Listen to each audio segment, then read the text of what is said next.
Yang diperkirakan penghitungan surat suara belum usai. Kedua calon presiden pun memberikan pernyataan pada Rabu dini hari waktu setempat di hadapan awak media. Selengkapnya kita terhubung dengan jurnalis VOA Rifan Dwi Astono yang berada di depan Kompleks Gedung Putih, Washington DC. Rifan, seperti apa situasi terkini di sekitar Gedung Putih? Ya, Zilvia, di sekitar Gedung Putih, tepatnya saya berada di Plaza Black Lives Matter, seperti yang bisa terlihat di belakang saya. Situasinya cukup sepi, dan yang lebih banyak hadir di sini pagi ini adalah para awak media yang melaporkan situasi terkini perkembangan Pilpres Amerika Serikat. Situasi ini jauh berbeda dengan situasi semalam sampai dini hari ketika saya berada di sini juga, di mana Plaza Black Lives Matter yang lokasinya persis di seberang Gedung Putih ini dipenuhi oleh massa yang berdatangan untuk ikut merayakan Pilpres Amerika Serikat. Ada yang kemudian juga menyuarakan aspirasi mereka, meneriakan dukungan baik bagi Presiden Trump sebagai capres dari Partai Republik maupun meneriakan dukungan untuk Joe Biden sebagai sang penantang. Dan kadang-kadang mereka juga saling bertukar argumen, bahkan saling mencemooh satu sama lain juga sempat kami saksikan. Ada juga beberapa kelompok yang kemudian menonton bersama atau nobar, gitu, nonton bareng penghitungan hasil Pilpres Amerika Serikat di Black Lives Matter karena ada semacam layar tancap. Dan tentu saja tidak terlepas juga sempat terjadi beberapa momen ketegangan antara polisi dan juga massa yang hadir di sini, walaupun tidak ada yang berakhir dengan serius.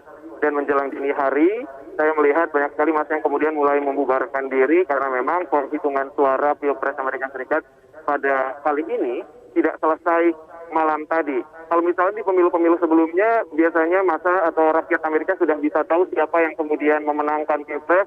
Keesokan harinya biasanya langsung ada concession speech atau pidato kekalahan dari capres yang kalah. Tahun ini kita tidak mendengar itu semua karena memang penghitungan suara masih terus berlangsung karena besarnya jumlah surat suara dan juga voting yang dilakukan lebih awal atau melalui mekanisme early voting.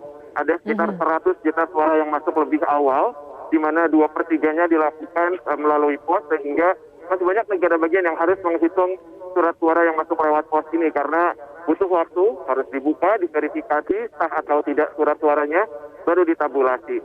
Dan salah satunya adalah negara bagian yang menjadi swing state, yaitu Pennsylvania, menjadi perebutan kedua capres, dan hingga saat ini belum ada hasil pasti dari negara bagian tersebut.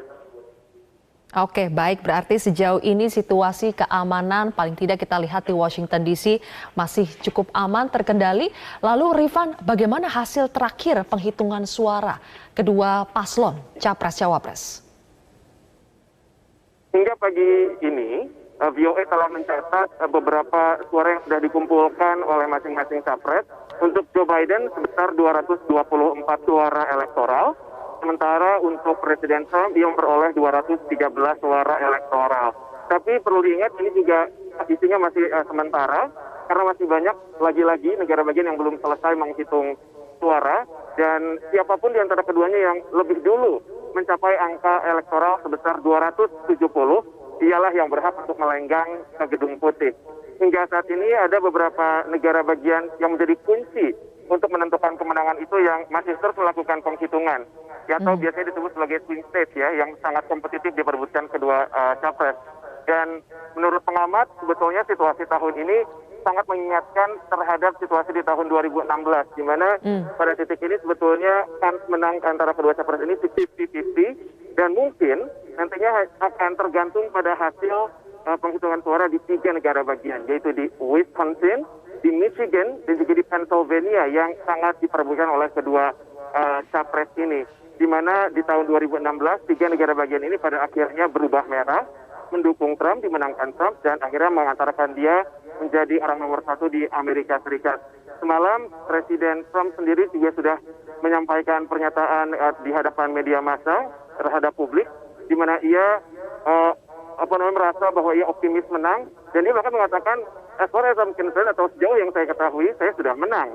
Sementara nada yang berbeda disampaikan oleh mantan Wapres Joe Biden, yang merasa bahwa kita harus tetap optimis, percaya terhadap sistem pemilu, dan juga ia yakin bahwa hal-hal suara yang baik ini akan bisa keluar dari Wisconsin dan Michigan, 2 negara bagian yang memang sangat diperlukan keduanya. Kita akan terus mantau perkembangan suara elektoral untuk keduanya, Zofia.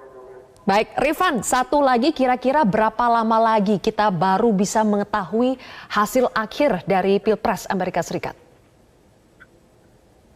Ini pertanyaan yang dipertanyakan oleh semua orang termasuk saya, karena memang penghitungan suaranya masih terus berlangsung dan bahkan ada negara bagian yang memutuskan untuk menunda sementara untuk merilis hasil penghitungan sementara hingga hari Kamis esok.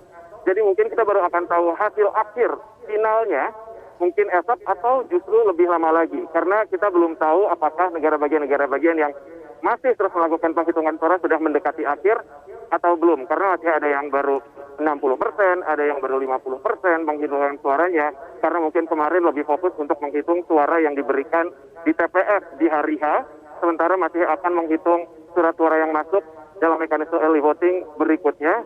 Yang jelas kita akan terus melihat itu, dan sebetulnya kalau untuk tahu pastinya Desember nanti pasti sudah ketahuan, karena para elektor yang merupakan anggota dari Electoral College ini mereka yang kemudian dipilih untuk memilih atau memberikan suara mereka untuk capres-capres tertentu. Kita akan terus melaporkannya tentu saja Zulfia untuk Anda, dan peta Pilpres dan suara elektoralnya juga bisa dipantau melalui voaindonesia.com. Baik, terima kasih rekan Rifan Dwi Astono melaporkan langsung dari Washington DC.